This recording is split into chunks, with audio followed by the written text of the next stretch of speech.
Hello friends, welcome back to my studio. Hope you're well.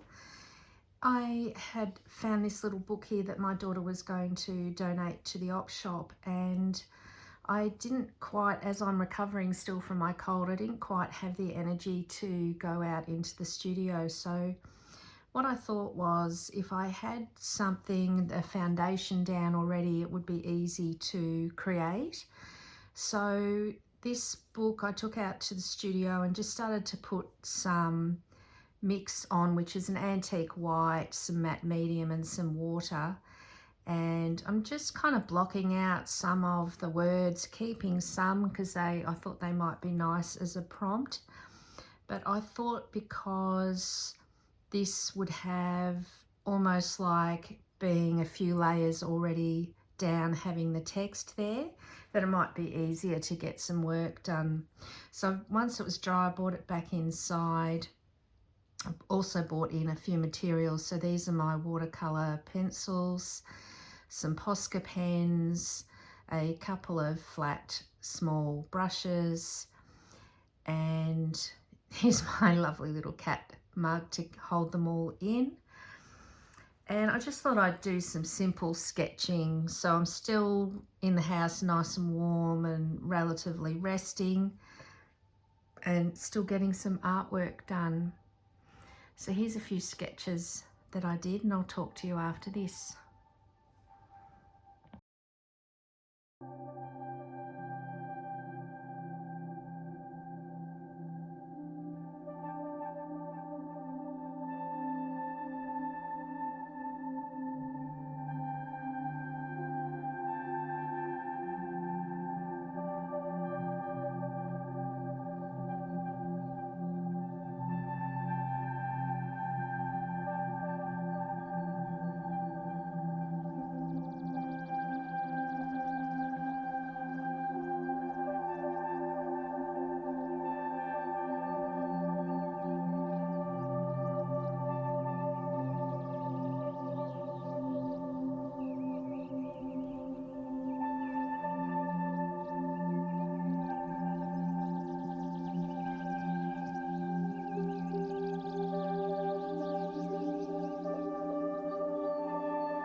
can see one of the reasons why I don't often create in the house.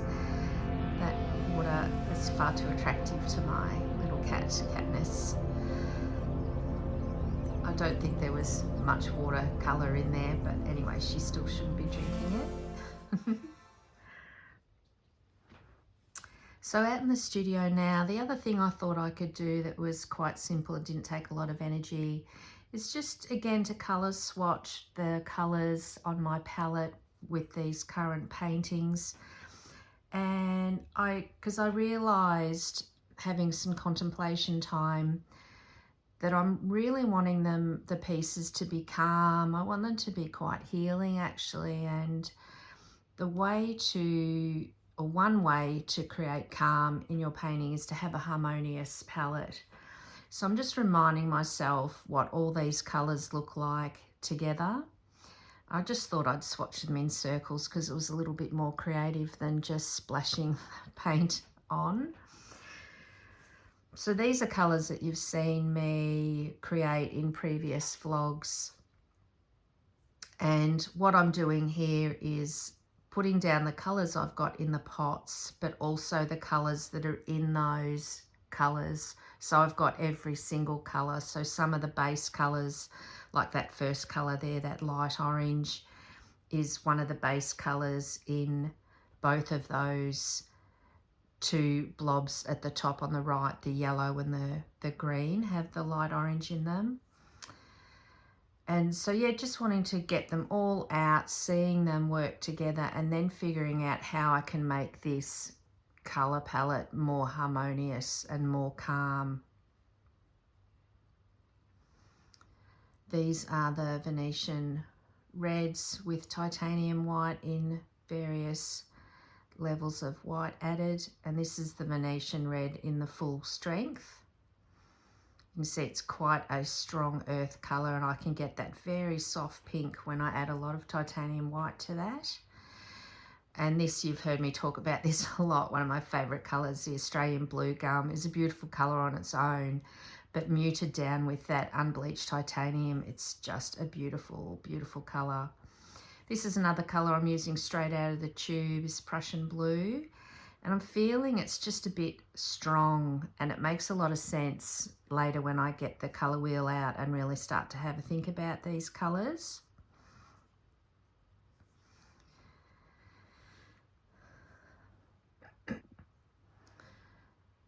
Adding in, that's the Australian blue gum full strength, and that yellow I've got up the top there, that very pale yellow that actually looks quite white on the surface of the painting. It is pale yellow.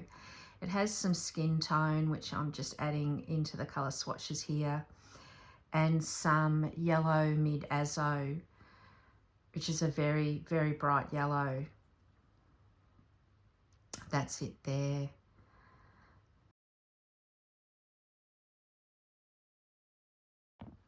So here's the colour wheel, and this Venetian red is very close to this colour here.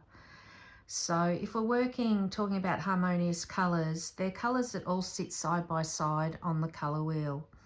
So when I think about my colour palette, I can see it stretches all the way over here to this green. And the other colours I have, you can see the yellow, the skin tone, the unbleached titanium,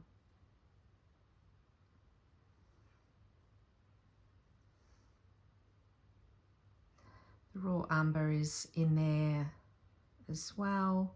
So that's all quite harmonious as it sits.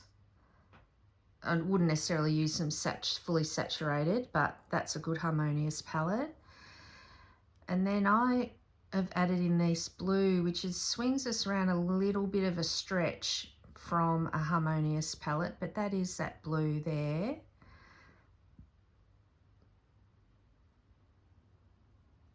So in theory, I should really be taking some of the red or some of the blue out.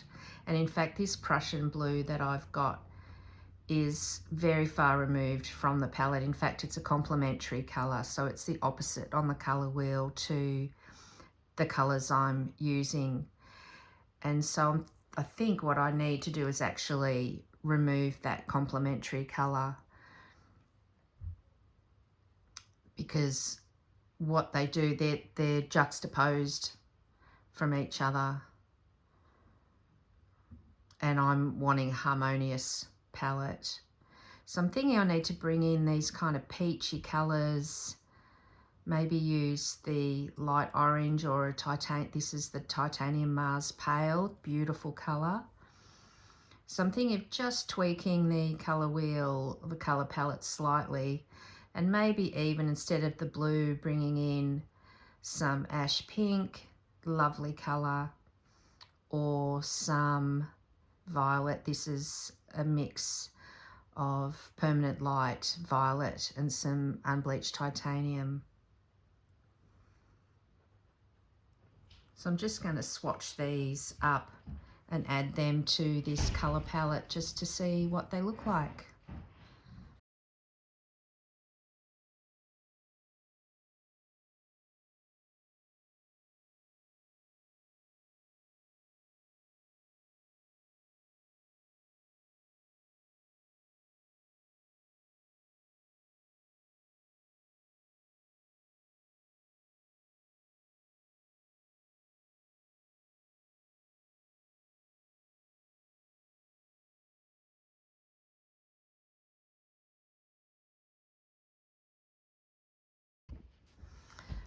So yeah, these colours are looking lovely together. I think that those new introduction of those new colours is going to work really, really well. I think they're sitting, yeah, just really lovely together.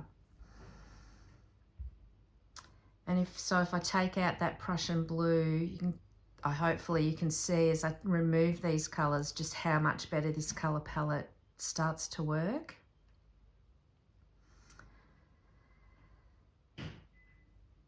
I think the Australian blue gum is too saturated, but could be useful in a small amount. That's what I'm just doing here, is just taking out that yellow and those and seeing what they look like. So I may not necessarily include those, but certainly those peachy pale mauves and the peachy colours.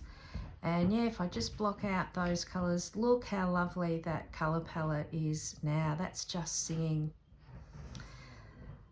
If you've liked this, please give me a thumbs up and think about subscribing.